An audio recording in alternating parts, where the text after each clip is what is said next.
জানাবো metal presence কৃষি সংবাদ সুজলা সুফলা।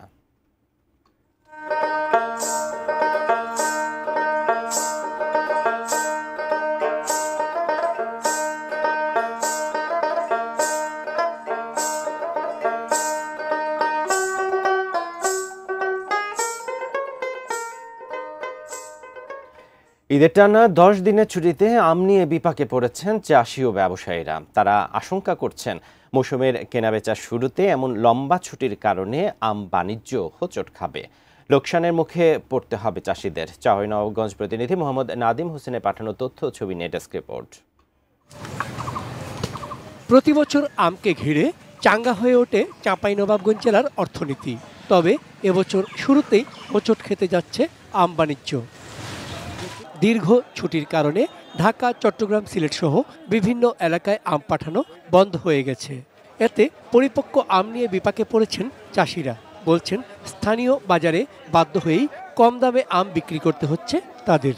ঈদের জন্য কিন্তু আমরা চাষিরা কিছু ক্ষতিগ্রস্ত হব, কারণ এই সময় কুরিয়ার বন্ধ, আমরা ঢাকায় বা ঢাকা অন্য অন্য জেলাতে আম দিতে পারবো না। যারা চাকরিজীবী, যারা ঢাকাতে চাকরি করে, বিভিন্ন জায়গাতে চাকরি করে, এরা আম আবার নিতে যাচ্ছে না। এখন বাসা আসার জন্য আম কেউ কিনছে না। ঈদের লম্বা ছুটি হলে আম ভাঙা বন্ধ থাকবে না, আপনার আম পাড়তে থাকবে। আপনার 10 টাকা কেজি হোক আর 50 টাকা কেজি হোক, ওই গাছে আমকে রাখতে পারবে।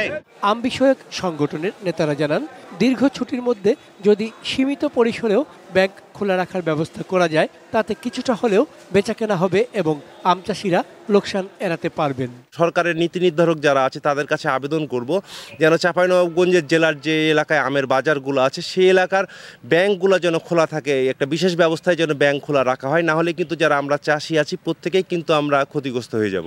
যদিও ঈদের আগে পরে কয়েকদিন আম না নামানোর পরামর্শ দিয়েছে কৃষি বিভাগ। ঈদের 3-4 দিন আমরা মনে করছি যে এই 3-4টা দিন হয়তো তাদের আমের চাহিদা কম থাকবে এবং এই সময়টাকে আমরা যাতে মিনিমাইজ করি, তারা যাতে আম সংগ্রহ করে, যাতে ওই সময় তারা বিপণন করতে না হয়, সেটা মাথায় রেখে যাতে কৃষকরা হারভেস্ট করে, সেজন্য আমরা পরামর্শ দিচ্ছি। চন্দন পাল, ডেস্ক রিপোর্ট, এটিএন নিউজ।